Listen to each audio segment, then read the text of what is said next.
Welcome to మనం TV. నేను వలి. ప్రస్తుతం లైవ్లో జాయిన్ అయ్యారు జనసేన పార్టీ రాష్ట్ర అధికార ప్రతినిధి అడ్వకేట్ రజనీ గారు. వారితో మాట్లాడదాం. రజనీ గారు నమస్తే అండి. నమస్తే అండి. రజనీ గారు, ముఖ్యమంత్రి జగన్ గారి మీద రాయి దాడి కేసుకు సంబంధించి A1 సతీష్ను అరెస్ట్ చేశారు, జ్యుడిషియల్ రిమాండ్ తరలించారు. A2గా చెప్తున్నటువంటి దుర్గారావుకు సంబంధించి ఎలాంటి సమాచారం లేదు. దుర్గారావు పోలీసులు అదుపులోనే ఉన్నాడని చెప్తున్నారు కానీ ఆయనకు సంబంధించిన ఇన్ఫర్మేషన్ ఒక్కడు కూడా బయటికి రావట్లేదు. ఆయన అరెస్ట్ను కూడా చూపించలేదు. ఇటేమో కుటుంబ సభ్యులు తీవ్ర ఆందోళనలో ఉన్నారు. ఎలా చూడాలి మేడం? సార్, ముఖ్యంగా ఏదైతే సతీష్ ఉన్నాడో, సతీష్ పుట్టినరోజు రోజునే అతను అరెస్ట్ చేసినటువంటి నేపథ్యం ఉందని ఆ తల్లిగారు ఇచ్చినటువంటి స్టేట్మెంట్. అంటే నాకు తెలిసి పుట్టినరోజు పార్టీ కాబట్టి పిల్లలందరూ వచ్చారట, కేక్ కట్ చేశారట. సో చాలా మందికి అతను మెసేజ్ పెట్టాడు, పార్టీ చేసుకుందాం రండి అని ఒకవేళ పెట్టుంటాడేమో, పార్టీ చేసుకుందాం రండి అని పిలిచి ఉంటాడేమో. అంటే వాట్ డూ మీన్ దట్ అంటే జగన్ గారిని కొట్టేశాను, మనం పార్టీ చేసుకుందాం రండి అని పిలుస్తున్నట్టుగా క్రియేటివిటీ చేయగల గౌరవ సిపి క్రాంతి రాణ్ టాటా గారు. అదే రకంగా ఈరోజు దుర్గారావు ఎందుకు కనపడటం లేదు? దుర్గారావు అనే వ్యక్తికి 30 ఏళ్ళు, 3 బిడ్డలు, ఆటో నడుపుకుంటూ పని చేసుకునే వ్యక్తి. బోండా గారికి గతంలో సన్నిహితుడుగా ఉన్నాడా, లేకపోతే సెల్ఫీ ఫోటో దిగడానికి వచ్చాడా? సో ఏమో అక్కడ ఏం జరిగిందో, అతనికి రిలేషన్ ఏంటో మనకు తెలియదు. ఎనీవే, ఈ దుర్గారావు అనే వ్యక్తి కస్టడీలోకి రాలేదా? పోలీస్ కస్టడీలో పెట్టి వేరే చోట ఎక్కడన్నా బంధించి భద్రపరిచారా? అతన్ని ఒప్పించే ప్రయత్నం చేస్తున్నారా? అంటే ఈ సతీష్ అనే వ్యక్తికి 18 ఏళ్ళు వచ్చినాయా, 17 ఏళ్ళు వచ్చినాయో తెలియదు కానీ వాళ్ళమ్మ చాలా పసిబిడ్డలమ్మ వీళ్ళు అంటున్న నేపథ్యంలో నాకు తెలిసి 18 వచ్చి ఉంటాయి. అందుకనే వీళ్ళు యాక్చువల్‌గా ఈ మైనర్, ఘటన జరిగిన మేజర్, తర్వాత వాటర్. మైనర్లు అన్నారు అందరూ. తర్వాత రిమాండ్ రిపోర్ట్‌లో మాత్రం 19 సంవత్సరాలుగా చూపించారు మేడం. అంటే ఈ మధ్యలో ఏం జరిగింది? అంటే యాక్చువల్లీ మిగతా వాళ్ళు 6గురు అన్నారండి. 6గురులో 5గురు మైనరే, ఒక్కడే మేజరు, అతనే దుర్గారావు, 30 ఏళ్ల వయసు గల వ్యక్తి. ఈ సతీష్ అనే వ్యక్తికి 18వ సంవత్సరం అడుగు పెట్టింది అదే రోజు, పుట్టినరోజు రోజే అరెస్ట్ చేశారు. 18 వచ్చిందా, 18 దాటి 19 వచ్చిందా, ఇంకా ఓటర్ కార్డా, లేకపోతే స్కూల్ స్టడీ సర్టిఫికేటా, ఇవన్నీ వెలికి తీస్తారండి. దిశ ఎన్కౌంటర్ కేసులో అందరూ మేజర్లే అన్నారు. తర్వాత 4గురిలో 3 మైనర్లు, ఒకడే మేజర్ అని తేలింది. అలాగే ఈరోజు పోలీసోడు చెప్పింది నమ్ముకొని రాసేసి కోర్టులో జడ్జిమెంట్ ఇచ్చే పరిస్థితి అయితే లేదండి. పూర్తి ఎంక్వైరీ చేస్తారు. అదే రకంగా దుర్గారావు ఎందుకు మిస్ అయ్యాడు అంటే, ఈ కేసుకి కీలకమైన వ్యక్తిగా దుర్గారావుని క్రియేట్ చేశారు. దుర్గారావు రేపు కనపడగానే బోండా గారు నాకు డబ్బులు ఇచ్చారు, అందుకే రాయితో కొట్టాను, బోండా గారు నన్ను 4 రోజులు బతిలాడాడు, అందుకే రాయితో కొట్టాను, ఇవన్నీ దుర్గారావు చెప్పాలి అంటే దానికి తగ్గట్టుగా దుర్గారావు గారిని రెడీ చేయాలి. రెడీ చేయాలంటే ముందు దుర్గారావు గారు ఒప్పుకోవాలి. సో దుర్గారావుని ఎక్కడో అజ్ఞాతంగా పెట్టి ఒప్పించే ప్రయత్నం జరుగుతుందండి. అదే రోజు అందరినీ కస్టడీలోకి తీసుకున్నారు. కుటుంబ బిడ్డల్లో అయితే ఒకవేళ నిజంగా కుటుంబంలో ఆడబిడ్డలకే తెలిసి ఎక్కడన్నా దాక్కుని ఉంటే వాళ్ళు స్టేషన్ దగ్గర పొలవమని ఎక్కడన్నా వెహికల్ వస్తుంటే అతను తీసుకొచ్చేసాడేమో అని అంటూ అంత ఆత్రంగా పరిగెట్టడం, పసిబిడ్డలు కన్నీటి పర్యంతం ఏడవడం, ఇవంతా మీరు నిన్న వీడియోస్లో చూశారు. చాలా దారుణం. ఏంటంటే దుర్గారావుని అంటే చూపిస్తారా, లేకపోతే అవమానంతో ట్రైన్ కింద పడి చచ్చిపోవడానికి క్రియేట్ చేస్తారా, సూసైడ్ చేసుకున్నారని కొత్తగా తెర మీదకి ఏమన్నా తీసుకొస్తారా, లేకపోతే 4 కుమ్మి అతనితోనే బోండా గారు చెప్తేనే చేశానని నేపథ్యాన్ని నెలకొల్పుతాడా? Whatever it may be, అతను గనక ఆ స్టేట్మెంట్ ఇస్తే బోండా గారిని ఇమీడియట్గా కస్టడీలోకి తీసుకునే అవకాశం ఉంటుంది. ఆయన ఎంక్వైరీ పర్పస్ కోసమైనా తీసుకుంటారు, విచారణ నేపథ్యంతోనైనా ఆయన్ని పలుమార్లు స్టేషన్కి పిలిపిస్తారు. అంటే నా ఉద్దేశం ఏంటంటేనండి, ఎలక్షన్కి ఉండే టైము కేవలం 20 రోజులు మాత్రమే.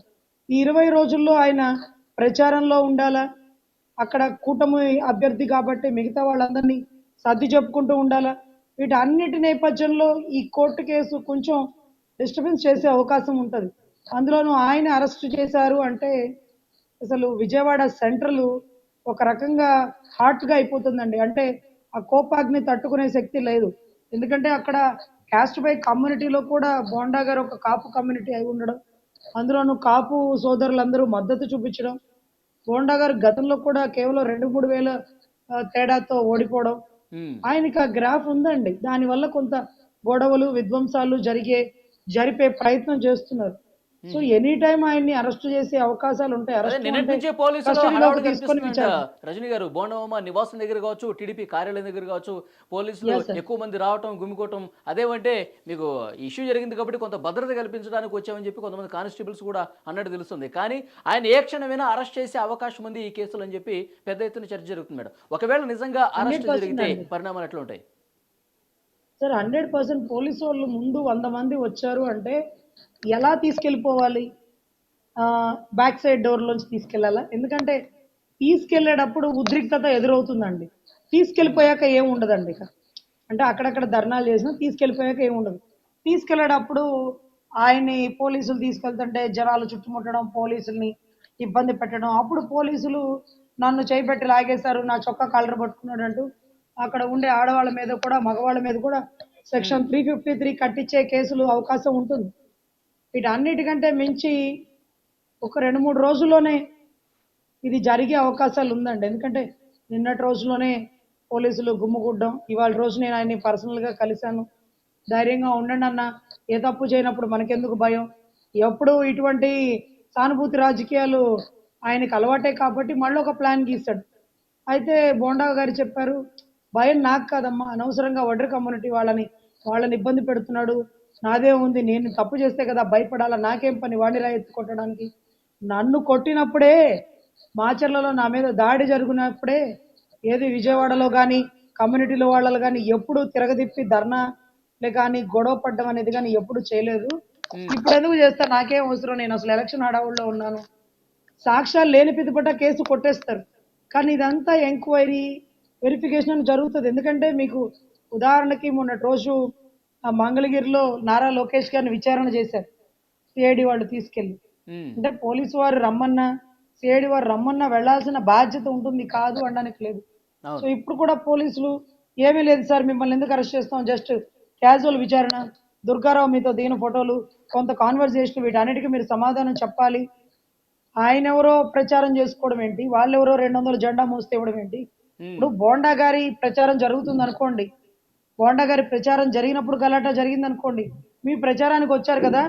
మీరు పిలిపిస్తే వచ్చారు కదా! మీ మీద అభిమానంతో వచ్చారు కదా! మీరు చెప్పండి సమాధానం అని అడగొచ్చు. ఓకే. కానీ ఇక్కడ అదంతా జరగట్లేదు. ఎవరో వాళ్ళ జెండాకి మోసుకోవడానికి రూ. 200 పేమెంట్ కని వీళ్ళని చెప్పి, ఈరోజు వీళ్ళని నికరంగా అన్యాయంగా బలివ్వడం అనేదే జరుగుతుందండి. వీళ్ళు వారధి కట్టినప్పుడు మట్టి మోసినటువంటి వడ్డెర కమ్యూనిటీ వాళ్ళు. ఉమ్. ఈరోజు మట్టి మోసే వాళ్ళని కూడా మర్డర్ ప్లాన్ లో ఇరికిచ్చేసి మర్డర్ చేయబోయాడు అంటే అంటూ కొత్త రజనీ గారు ప్లాన్ ఇంతకుముందు తెర మీరు మీదకి అన్నట్టు తీసుకొస్తారు. దుర్గారావుకి ట్రైనింగ్ జరుగుతోంది. ఎక్కడో అజ్ఞాత ప్రదేశంలోకి తీసుకెళ్లి ట్రైన్ చేస్తున్నారు. బోండమ్మ గారే చేయించారని మీరు చెప్పాలి. సో అది మొత్తం ఒక క్లారిటీ వచ్చేసిన తర్వాత అప్పుడు ఆయన బోండమ్మ పేరు చెప్పాడని చెప్పి ఇక్కడ అరెస్ట్ చూపించే అవకాశం కనిపిస్తుందా? ప్రస్తుతం అదే జరుగుతుందా? 100% అండి, 100%. ఇప్పుడు ఎవరైతే ఆ మైనర్ పిల్లోడు ఉన్నాడో, సతీష్ అనేవాడు మైనరో మేజరో, అతను ఇచ్చిన దాన్ని నోట్ చేసుకోరండి. ఎందుకంటే ఆ సతీష్ అనే అతనికి బోండా గారికి సంబంధం లేదు. ఈ దుర్గారావు అన్నతనుడే బోండా గారితో ఫోటో దిగడం కానీ, బైక్ల మీద ఫోటోలు కానీ, ఉమ్, అక్కడక్కడ ఇతనే కనపడుతున్నాడు. సో దుర్గారావు ఇచ్చిన స్టేట్మెంట్ని ధృవీకరిస్తారు. సో దుర్గారావు స్టేట్మెంట్ ఇవ్వాలంటే దుర్గారావుకి ఆటో కిస్తీలు బాగా పెండింగ్ ఉన్నాయి పాపం. తను ఆటో వేసుకొని ముగ్గురు బిడ్డల్ని పోషించుకుంటాడు. నిన్న భార్య ఓకే. కూడా చెప్తుంది, "ఈ ముగ్గురు బిడ్డల్ని నేను ఎక్కడ పోషించేది? ఆటో వేసుకొని రోజు కూలీ చేసుకొని బతికే వాళ్ళం. ఎందుకు జగన్ మా జీవితాల మీద పొట్టగొడుతున్నాడు? మా కుటుంబంలో మమ్మల్ని ఇలా ఏడిపిస్తున్నాడు? మట్టి పీసుక్కునే వాళ్ళ కన్నీళ్లు నీకు అవసరమా జగన్?" అంటూ ఈరోజు తల్లి పడే ఆవేదన మేమందరం చూసామండి. So okay. ఇటువంటి అప్పుడు దుర్గారావుకి బంపర్ ఆఫర్లు ఇస్తారు. నీకు స్మార్ట్ ఫోన్ కొనిస్తాము అంటే యాపిల్ ఫోను, లేకపోతే సిబిజెడ్ బండి కొనిస్తాము, ఆటో కిస్తీలు క్లియర్ చేస్తాము, ఒక 5 లక్షలు ఇస్తారా, 10 లక్షలు ఇస్తారా, అసలు ముందు ఈ ఊరు దాటి వెళ్ళిపోండి, మీరు ఈ పరిసర ప్రాంతాల్లో కనపడకండి, ఎలక్షన్ అయిపోగానే మిమ్మల్ని బయటికి తెచ్చేస్తాం, నీ ఒక్క నేరాన్ని ఒప్పుకుంటే నీ కుటుంబం మొత్తం సెటిల్ అయిపోతుందంటూ ఆఫర్లు చూపిస్తూ నువ్వు ఇదే చెప్పాలా. జడ్జి గారు ఏమడిగినా ఇదే చెప్పాలా. నాకు బోండా గారు చెప్తేనే చేశానని చెప్పాలా. బోండా గారు 2 రోజులు నన్ను పిలిపించి ఇంత డబ్బులు ఇచ్చారని చెప్పాలా. అది బై హ్యాండ్ గా ఇచ్చారని చెప్పాలా. దానికి సాక్షులుగా ఒక 2, 3 చెప్దు గాని వాళ్ళకు కూడా మేము పేమెంట్ ఇచ్చి ఒప్పిస్తాం. ఇదంతా ఒక క్రియేటివిటీ స్టోరీ అయితే జరుగుతూ ఉందండి. ఎనీ టైం దుర్గారావు బయటకు వచ్చే అవకాశాలు ఎక్కువ. నేను అప్పుడు దాకా ఇక్కడే దాక్కున్నాను, నన్ను వీళ్ళే దాచిపెట్టారు, లేకపోతే నేను నిజం చెప్పే ధైర్యం లేకపోయింది, ఇప్పుడు వచ్చి చెప్తున్నాను, బోండానే చెప్పి చేయించాడని చెప్పేస్తారు. ఓకే. ఇప్పుడు 164 స్టేట్మెంట్ ఇచ్చినటువంటి సతీష్ పోలీసుల ముందు ఇచ్చిన 161కి వ్యాలిడిటీ ఉండదండి. కానీ జడ్జి ముందు ఇచ్చిన 164లో ఎస్ నేనే నేరం చేశానని సతీష్ ఒప్పేసుకున్నాడు. సతీష్ కి నేరానికి పురమాయించింది దుర్గారావు.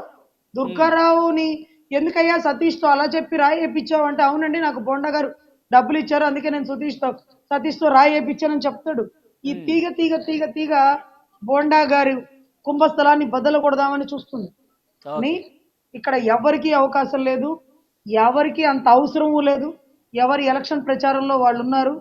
సో ఇది కుట్ర కోణంతో జరుగుతుంది అనేది 4 ఏళ్లు పడితే తెలుస్తుంది. రైట్ ఈలోపు బోండా గారు వన్ ఆఫ్ ద పార్టీగా వీళ్ళు క్రియేట్ చేసే అవకాశం ఉంది. రేపో ఎల్లుండో కూడా అరెస్ట్ చేసే నేపథ్యం అయితే కొద్ది గొప్ప కనబడుతుందండి. ఎందుకంటే అన్ని రోజులు దుర్గారావు గారిని మిస్ అయిపోయారు అంటే కోర్టు వారు ఊరుకోరు. ఎక్కడున్నారో వెతకండి బయటకు తీసుకురండి అంటారు. సో తీసుకురావాలి. దుర్గారావు మాస్క్ కట్టుకొని కర్చీఫ్ కట్టుకొని నిన్న సతీష్ అలాగే వచ్చారండి. సతీష్ పాపం చిన్నపిల్లోడు కాబట్టి ఫోన్ ఇస్తాను బండి ఇస్తానని ప్రలోభాలు పెట్టుంటారు, చంపేస్తానని భయపెట్టుంటారు. సో ఎనీవే ఈరోజు జడ్జి గారి ముందుకు వచ్చి దుర్గారావు ఇవ్వబోయే స్టేట్, బోండా గారు డబ్బులు ఇస్తేనే నేను ఈ పని చేశాను, బోండా గారు డబ్బులు ఇచ్చి చేయమంటేనే నేను సతీష్ని పురమాయించానంటూ ఈ ముగ్గురు పార్టీలుగా పెట్టేస్తారంట. అంటే దుర్గారావు, సతీష్. దుర్గారావు ఇచ్చిన స్టేట్మెంట్ ప్రకారం ఎంక్వైరీ కోసం పిలిపిస్తున్నామండి బోండా గారు అంటారు. అరెస్ట్ చేసే నేపథ్యాలు కూడా ఎక్కువే ఉన్నాయండి.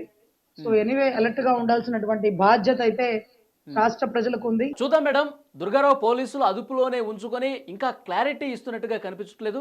సో బోండా ఉమ అరెస్ట్ కూడా చూపించే అవకాశం అయితే కనిపిస్తుంది. దుర్గారావు స్టేట్మెంట్ ఆధారంగా ఒక ప్రచారం అయితే జరుగుతుంది. తర్వాత పరిణామాలు ఎలా ఉంటాయో చూద్దాం. Thank you very much.